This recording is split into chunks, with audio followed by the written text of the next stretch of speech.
For the last challenge, we are required to thwart Jack's evil plan by re-aiming his missile at the sun. While working on the camera challenge, we noticed the missile targeting service was also provisioned on Jack's satellite. To start this challenge, we go back to the CTT tool and connect to Jack's satellite. Then, we start the missile targeting system and connect to the given URI. Once connected to the missile targeting system interface, we navigate to the Action Service tab as this was proved useful in our last challenge. We find a single action named Debug and execute it. After exploring the CTT tool, we notice the status log for the missile targeting app has been updated. That is, we move over to the tab with our first connection and can see the debug action outputs a version of MariaDB. A closer look at this output reveals the version of the database server is printed as the result of invoking the version command in MariaDB. Given our observations, we suspect the debug action is potentially vulnerable to a SQL injection. To test our theory, we edit the attribute value of the debug command and submit a simple SQL injection payload. We start our query with a semicolon. This will close the previous version command. We follow this with the commonly known MySQL statement, show tables.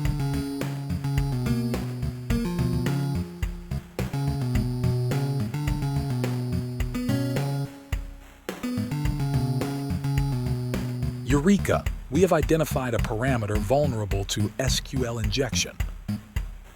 To exploit the newly found vulnerability and to explore this database, we issue a variety of select statements to get to know the tables.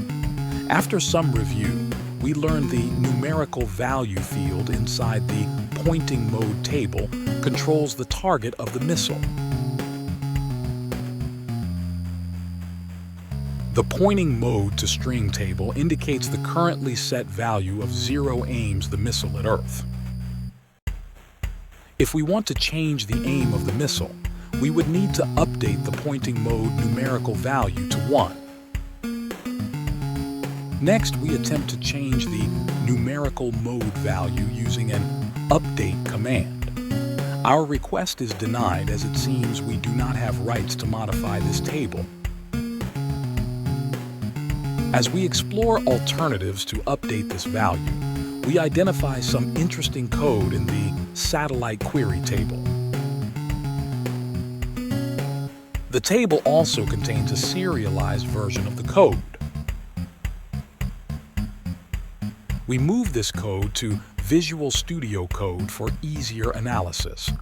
Review of the code indicates the Java class, Satellite Query File Folder Utility, serves as a utility for executing queries, updates, or handling file and folder operations. To start, we ask ChatGPT for help coming up with the Java code we require to leverage this class and update the database. ChatGPT provides us code that contain database connection strings. As we do not require those, we ask it to remove them. Additionally, we expand our request and ask ChatGPT to add code to write the output to a file. We take the final version of the code and save it as main.java for execution. We open a terminal and attempt to run our main.java file using the Java command in Linux, but we receive an error in response.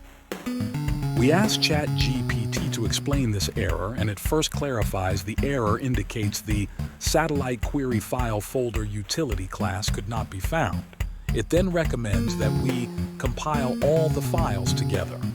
To solve this issue, we copy the file containing the Satellite Query File Folder Utility class to the same folder as the main.java file. Next, using the javac command, we attempt to compile them.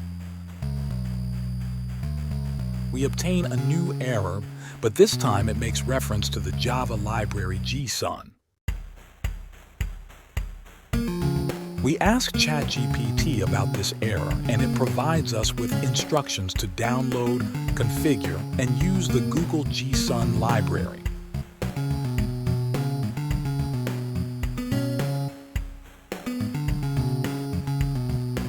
After downloading the jar file for GSUN, we use the javac command to compile all 3 files, and this succeeds. We execute our main class, and it successfully outputs a file containing the serialized version of our code. Our next step is to write the serialized data to the satellite query table. However, we cannot use the file as is. We first need to convert it to a hexadecimal string we can insert into the attribute of the injectable parameter.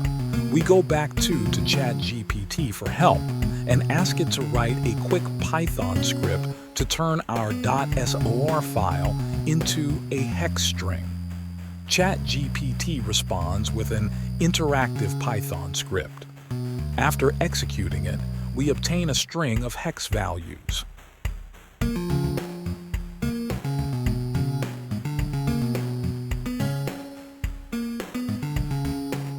Next, we need to craft our SQL injection command.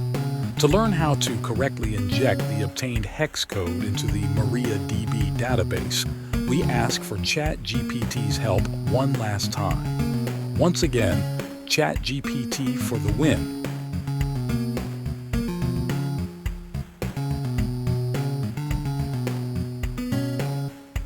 Now we modify the provided query to target the satellite query table and inject our serialized code.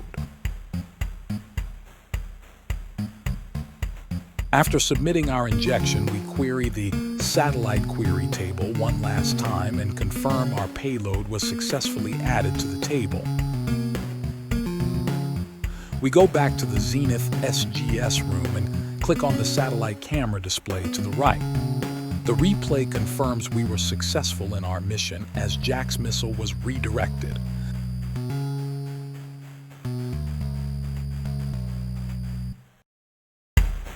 This task concludes the Holiday Hack Challenge, and we have helped Santa protect the holidays.